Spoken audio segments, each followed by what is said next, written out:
Você já ouviu falar que a mulher de Ló se transformou numa estátua de sal? E se eu te dissesse que essa história pode não ser bem assim? No vídeo de hoje, vamos acompanhar um trecho impactante de um podcast com o arqueólogo Rodrigo Silva, onde ele explica o que realmente aconteceu com a mulher de Ló e traz detalhes surpreendentes sobre a destruição de Sodoma. Prepare-se para ver esse relato bíblico com outros olhos. Mesmo assim, Deus tinha um propósito para Ló. Enquanto ele estava conversando com Deus ali, os anjos descem, porque ele já começa a ver a fumaça da cidade. E ele pensa, meu pai, o que eu posso fazer agora? Agora é interessante que quando os anjos vão, que aí a Bíblia congela essa cena, que ela é simultânea, né? Enquanto ele estava apelando com Deus, os anjos já estavam chegando à cidade. Só que como a Bíblia conta isso em capítulos diferentes, parece assim que ele terminou a conversa com Deus e depois que os anjos foram. Não, enquanto ele conversava com Deus, os anjos já estavam chegando lá. Já estavam chegando. Aí que chama a atenção, que quando os anjos vão lá, os anjos ficam sentados na praça da cidade. Eles sentam na praça, e enquanto eles estão sentados na praça lá, vêm os outros moradores querer fazer mal para esses anjos, e diz que Ló viu aqueles homens lá, e falou, peraí gente, vem para minha casa, não fiquem aqui sozinhos não. Olha a preocupação de Ló. Vamos pegar uma coisa positiva e uma coisa negativa. Eu queria pegar a primeira coisa positiva. Ló, apesar de estar numa cidade promíscua, tinha aprendido com Abraão a regra da hospitalidade. A regra do altruísmo. Olha que interessante. Por mais que Ló estava, de certa forma, contaminado, tanto é contaminado que ele quase entrega as filhas dele pelos forasteiros ali, né? Então ele já estava contaminado. A família estava tão contaminada que ele tinha outras filhas casadas, porque fala de genros, e ficou todo mundo para trás. A própria mulher dele. Então ele já estava contaminado. Mas algo do ensinamento, permitam-me dizer, paterno de Abraão ficou.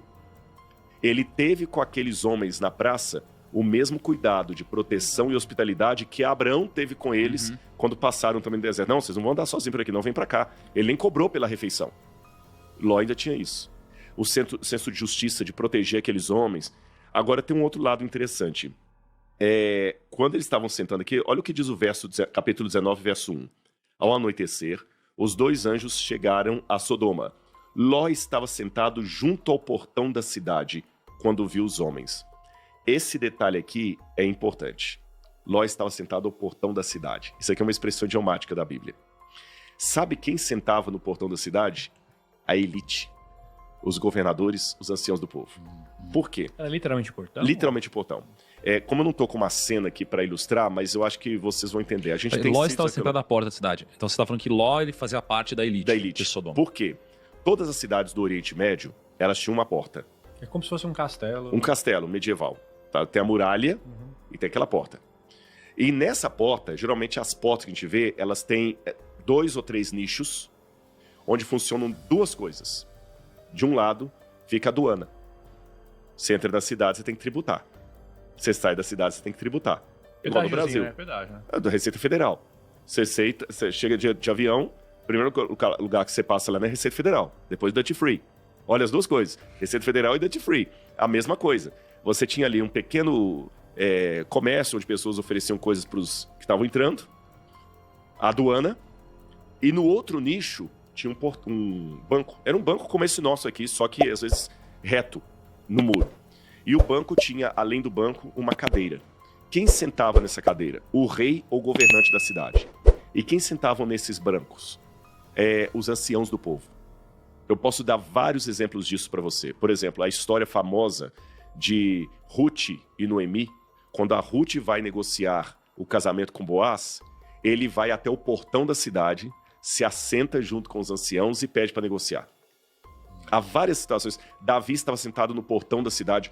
Quando Salomão, que a gente já estudou aqui, estava resolvendo o caso daquelas 2 mulheres que queriam disputar a criança, Salomão estava sentado à porta da cidade.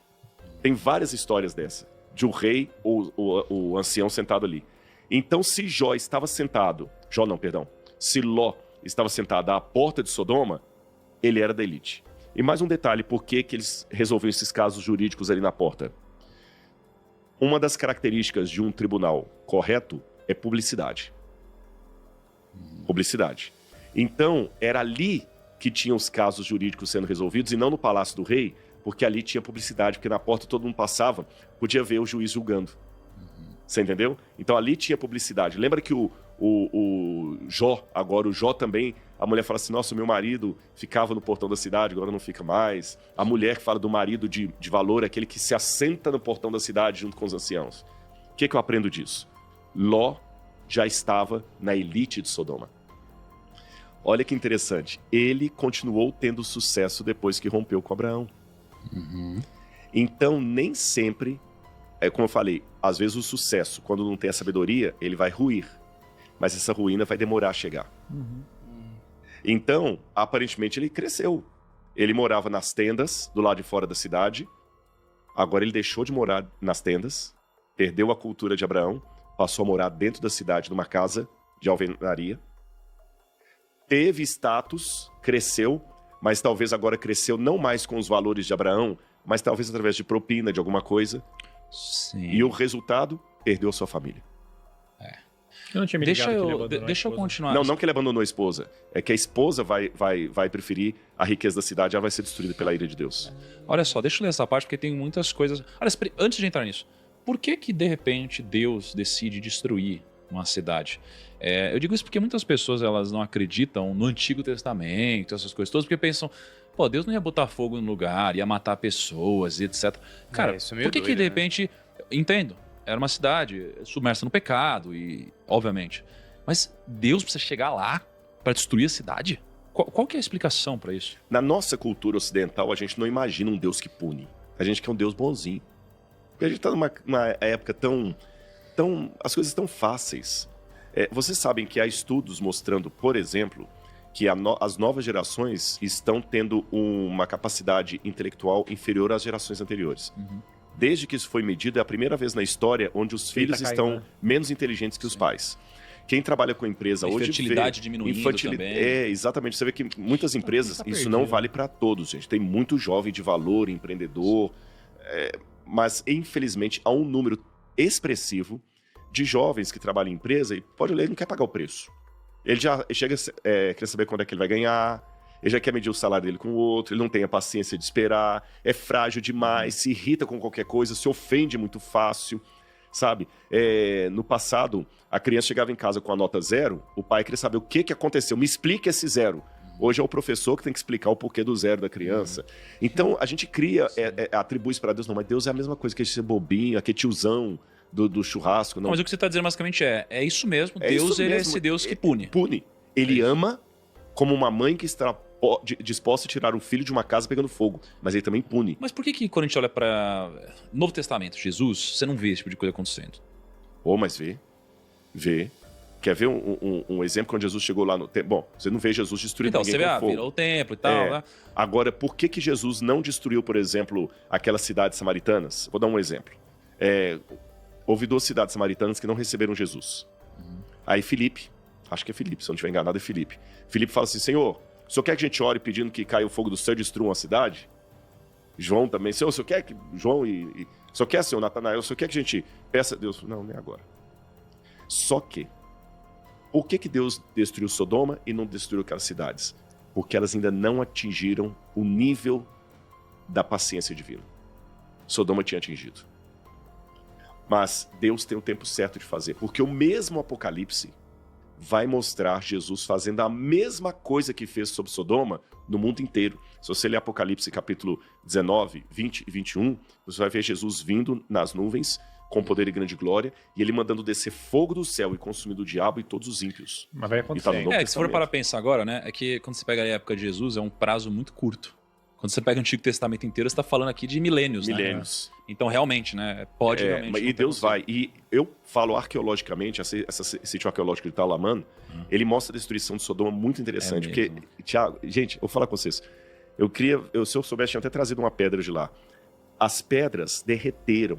Sabe parafina? Essas velas de parafina que vai derretendo? As pedras estão assim. Até um leigo em geologia vê que as pedras estão derretidas, que houve um calor imenso ali. Aí eu falei, bom, mas já que eu sou leigo, eu vou procurar um artigo científico do que aconteceu em Talamã, mas eu não quero um artigo escrito por crente, não.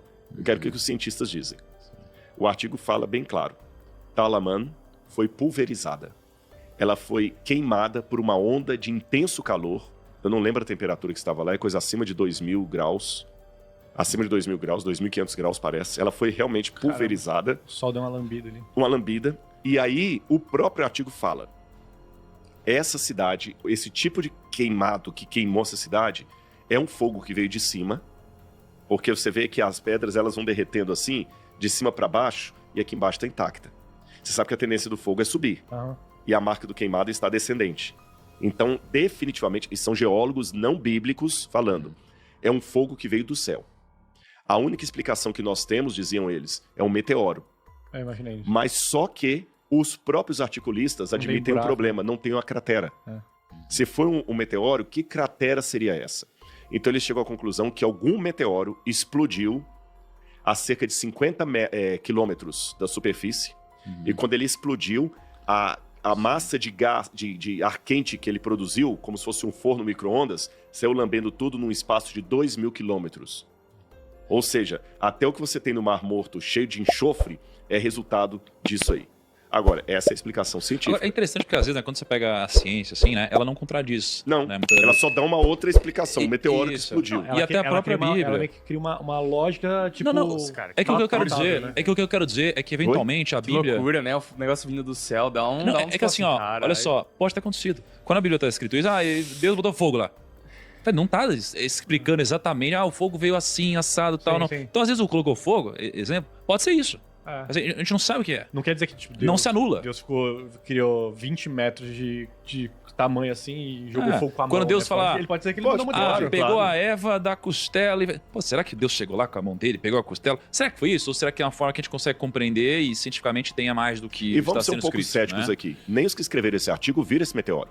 Exato. Eles jogam a questão do meteoro, que é a única coisa lógica do que nós conhecemos de natureza, é a única coisa lógica que explica aquele calor, porque não tem vulcão ali na região, não tem nada, a era geológica não faz, que isso aconteceu no período do bronze. Então, a única lógica é que um meteoro explodiu e deu uma onda de calor. Agora, um ponto onde o teólogo e o cientista se encontram. Ambos olham para o lugar e veem que houve uma destruição de fogo ali, vindo do céu, e boa parte da região hoje é enxofre. E olha só pra gente entender, eu quero ver se eu entendi corretamente esse momento aqui, tá? Porque, pelo jeito, Sodoma... Pulverizou. Pulverizou, mas o que eu quero dizer é que, assim, era uma região ali do pecado mesmo, promíscuo, né? E aí, olha o que acontece. Chamaram Ló e lhe disseram: onde estão os homens que vieram à sua casa esta noite? Traga-os para nós aqui fora, para que tenhamos relações com eles. Isso é o que eu tô entendendo mesmo? Era nesse nível. Nesse nível. Eles queriam praticar ali com eles um verdadeiro, não vou usar a palavra para o YouTube não cortar, uma agressão sexual isso mesmo. Forçada. Aquela lá. Não, isso daqui explica muito do que acontece depois com as filhas de Ló, né? Sim. Onde elas aprenderam esse tipo de coisa. Que elas vão depois ter incesto com o pai. Você vê que as meninas já estavam contaminadas. Não aprenderam com Abraão, aprenderam aqui. Aí lembra aquilo que eu falei, que você falou, ele perdeu a mulher dele, que a mulher dele amanhã vai morrer depois do incêndio ali. Ló continuou tendo sucesso depois que ele rompeu com Abraão. É porque eu lembro... Mas a que custo? Eu lembro que Ló tentou chamar esposas e os genros e eles deram risadas. Deram risadas, não foram, e a esposa foi com má vontade, não queria ir. E depois ela morreu. E aí vem aquela questão que ela se tornou uma estátua de sal. O que é estátua de sal? Eu não entendi isso. Na verdade, veja bem, quando diz aqui essa questão da estátua de sal, vou explicar pra vocês. Quer ver quando fala que a parte que ela vira uma estátua de sal? Diz assim, olha... Ela olhou pra trás. Abraão, a prova maior... que a gente lendo na Bíblia... Deixa eu ler a Bíblia primeiro. Gênesis 19, verso 25. Vou ler do 23 em diante. O sol estava nascendo sobre a terra quando Ló entrou em Zoar. Então o Senhor fez chover enxofre e fogo sobre Sodoma e Gomorra. Muito que a gente vê lá na arqueologia. Isso veio da parte do Senhor, desde os céus. Olha exatamente o que eu vi lá. Ele destruiu aquelas cidades e toda a campina e todos os moradores da cidade e o que nascia da terra. E a mulher de Ló olhou para trás e virou uma estátua de sal. Ponto. Só isso que a Bíblia fala. Aí a gente lendo isso, os filmes mostram que aquela mulher, ela subindo e de repente ela olha para trás e congela como se fosse aqueles, sabe, a medusa, que o camarada olhava para ela e virava estátua. Isso que a gente imagina. Mas não é o fato de olhar para a cidade que a fez virar estátua de sal. Tanto é que, poucos versos depois, no verso 26, diz assim: Abraão olhou para Sodoma e Gomorra e toda a campina e viu que da terra subia fumaça. Abraão também olhou para a cidade, não virou estátua de sal. Então o problema não é olhar. Quando fala que ela olhou para trás, é uma expressão idiomática do hebraico. Sim. É igual lech lechá. olhou para trás, dá a entender que ela voltou para a cidade.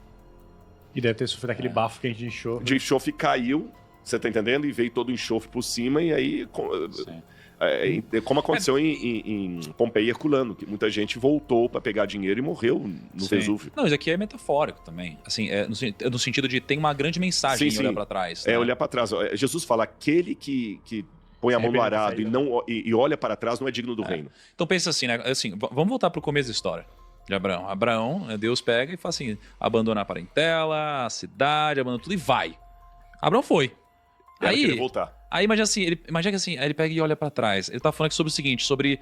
Ah não, cara, mas não consigo abandonar aqueles meus vícios antigos, aquelas pessoas que eu gosto, aqueles hábitos que eu tenho, vou voltar. Aí você sai fisicamente de lá, mas você não deixa aquilo ser dentro de você. Né? E eu acho que nesse caso, é aquela pessoa que se acostumou a viver nessa região pecaminosa. É aquela pessoa que fala, não, vou mudar de vida. E ela decidiu ir, mas ela não tratou aquilo dentro dela. Então ela acaba não seguindo em frente, não conseguindo seguir em frente. Então acho que é uma grande metáfora sobre a vida, né? Sobre pra gente conquistar coisas novas, a gente ter que abandonar coisas antigas, resolver problemas antigos.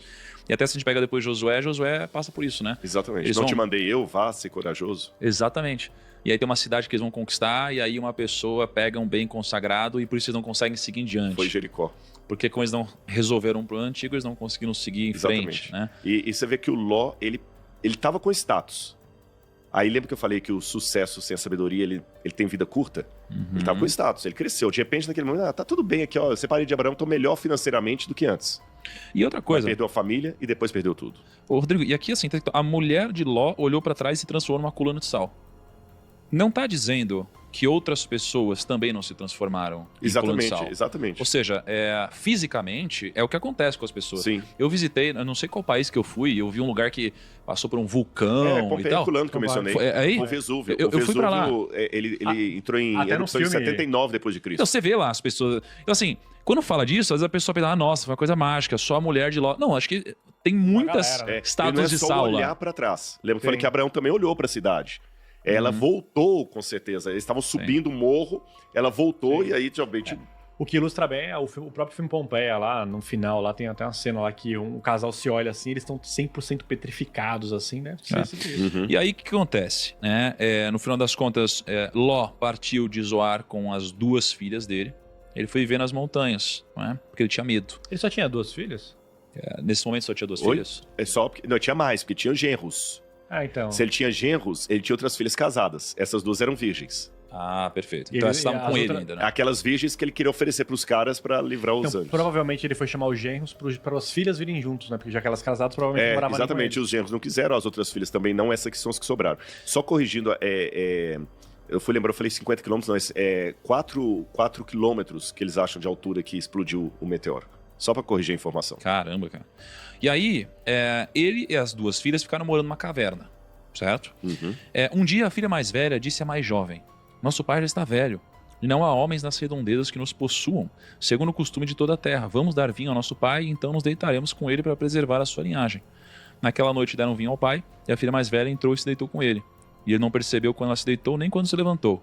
E aí no dia seguinte, a filha mais velha, enfim, a mais nova acabou fazendo a mesma coisa. E aqui a gente vê de novo um dos grandes aprendizados que a gente teve no começo da nossa conversa, onde o pai vai replicando o que o pai fez ou vai aprendendo, né? Onde que elas aprenderam isso? No ambiente que elas estão instaladas, né? Então, cara, não tem como você não dizer que o ambiente não muda uma pessoa. É o ecossistema. É o que eu falei, você tá tendo sucesso, mas à custa de quê? É uma coisa até pro pessoal pensar, sabe? Não estou falando que você não possa querer vencer na vida e tudo mais, mas às vezes, assim, vale a pena o preço. Eu aprendi uma coisa na vida. Eu não vou pagar em algo mais do que ele vale. Ou mesmo que ele vale aquilo tudo, eu não vou pagar mais do que eu tenho. Vamos supor que essa garrafa realmente valha 400 mil reais.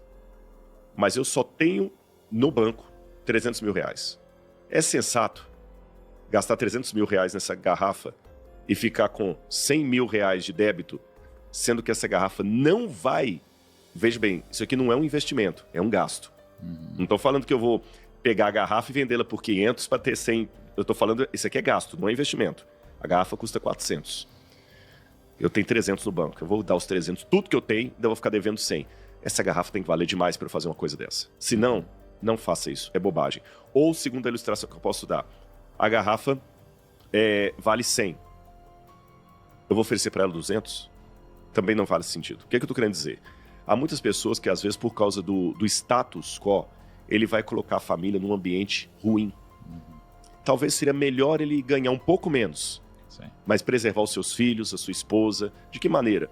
Às vezes, assim, eu ganho muito dinheiro, mas a custa de quê? Eu passo 15 dias fora de casa e só vou para casa um final de semana a cada 15 dias. Você entendeu? Meus filhos estudam no melhor colégio que pode. E todas as férias eles vão pra Disney de primeira classe com tudo pago e tal, porque eu tenho dinheiro pra isso. Só que o preço é que eu tenho que ficar longe deles 2 semanas. Vale a pena? Ficar rico e morar em Sodoma vale a pena? Acho que Não essa vale é a pena. reflexão, né? Então, assim, sinceramente, nesse sentido, eu vou até na contramão. Seria melhor os seus filhos estarem num colégio mais barato. Você está com menos dinheiro no banco, porém mais presente com eles. Vocês viram aquele filme, desculpa fazer a propaganda, que acho que não tem problema, que era um livro o Vendedor de Sonhos, do Augusto Cury. Ah, sim. E virou um filme depois. Eu li o livro, não todo, li uns pedaços do livro, mas eu vi depois o filme. Acho que toda pessoa que trabalha com isso deveria ver esse filme e ler esse livro, sabe? Ou seja, você tem que ter progresso. Mas como você falou, não para morar em Sodoma. Não para Sodoma. Jamais. A explicação do Rodrigo Silva nos mostra que a Bíblia é cheia de camadas, e quanto mais estudamos, mais percebemos que cada detalhe tem um contexto histórico, geográfico e espiritual. A história da mulher de Ló não é apenas sobre desobediência, mas sobre apego ao passado, aquilo que Deus já decidiu deixar para trás. E talvez a lição mais importante aqui seja: não olhe para trás quando Deus já te mandou seguir em frente. Se esse conteúdo te fez pensar, deixa seu comentário aqui embaixo. Você já conhecia essa explicação? Não esquece de curtir o vídeo, compartilhar com alguém que também gosta de aprender mais sobre a Bíblia, e claro, se inscrever no canal para não perder os próximos vídeos. Obrigado por assistir até aqui, e até a próxima!